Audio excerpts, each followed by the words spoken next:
Pokrovsk पर पूर्ण कब्जे की तैयारी में है रूस के 1 लाख से ज्यादा सैनिक यहां तैनात हैं।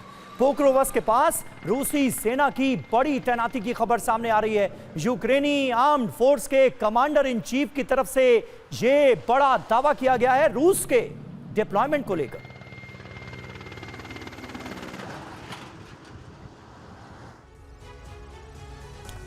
तो देखिए, ऑपरेशन पोक्रोवस्क जहां पर बड़ी संख्या में सैनिकों से हमला कराने की तैयारी है। देखिए क्या है अहम बातें, सबसे पहले हम उस पर नजर डालते हैं। उधर आप मानचित्र देख रहे हैं, पोक्रोवस्क की पोजीशन क्या है। तो पोक्रोवस्क पर कब्जे के लिए आगे रूस बढ़ रहा है। बड़ी तैयारी इस ऑपरेशन के तहत की जा रही है और पोक्रोवस्क के पास करीब 1,10,000 रूसी सैनिक इस वक्त मौजूद हैं। मतलब बड़ी योजना पर काम चल रहा है। पोक्रोवस्क पर पूर्ण कब्जे के लिए रूसी सेना समीर पूरी तैयारी करती दिखाई दे। बिल्कुल, पोक्रोवस्क पर बहुत तेजी से कब्जे के लिए, कब्जे की मंशा से आगे बढ़ती हुई रूसी सेना। ये पूरा इलाका देखिए, ये रूस का इलाका है, ये चासिव यार है और ये पोक्रोवस्क की पोजीशन हम आपको दिखा रहे हैं। यूक्रेन के इस हिस्से पर पूरी तरह से कब्जे की मंशा से 1,10,000 सैनिक डिप्लॉय किए गए हैं, ये यूक्रेन ने दरअसल बताया है। पोक्रोवस्क के बाद नीप्रो पर हमले की तैयारी है। फ्रंट लाइन से 1200 किलोमीटर अंदर रूसी सेना की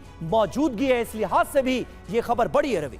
बिल्कुल, तो रूस तो कई फ्रंट पर तैयारी कर रहा है। एक तरफ तो यूक्रेन के साथ फाइनली इस वॉर को सेटल करने की तैयारी, दूसरी तरफ नाटो से भी टकराने की तैयारी। भारद्वाज सर, सवाल यह है कि क्या रूस इस वक्त यूरोप में अनस्टॉपेबल है? यानी कि तमाम कोशिशें करने के बाद भी रूस की बढ़त को न नाटो कम कर पाया है, ना ही अमेरिका।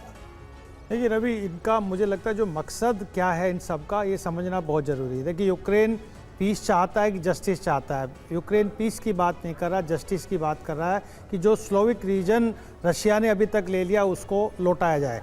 रशिया स्लोविक रीजन तक नहीं रुकना चाहता, वो बाल्टिक क्षेत्र में भी अपना प्रभुत्व कायम करना चाहता है। यानी कि जो 1917 से पहले का जो उसका रशिया का अपना प्रभुत्व था उसको अचीव करना चाहता है। और इसी बात से पूरा यूरोप डरा हुआ है कि जिस दिन रशिया ये गेन कर लेगा तो मान के चलिए कि अगला जो थ्रेट है, जो अगला जो टारगेट है, वो यूरोपियन कंट्रीज तक पहुंच जाएगा। और इसीलिए ये बात नाटो समझ रहा है, डिफेंस बजट 6% बढ़ाया। अब 6% बढ़ाने से फ़ायदा कैसे होगा? बिल्कुल शैलेंद्र जी ने जो बात कहा कि एक आर्म्स मार्केट क्रिएट होगा और आर्म्स प्रोडक्शन कंट्रीज़ कौन है? वो अमेरिका है, उसको फ़ायदा होगा। लेकिन दूसरा तरीका और देखिए कि अमेरिका क्या कर रहा है।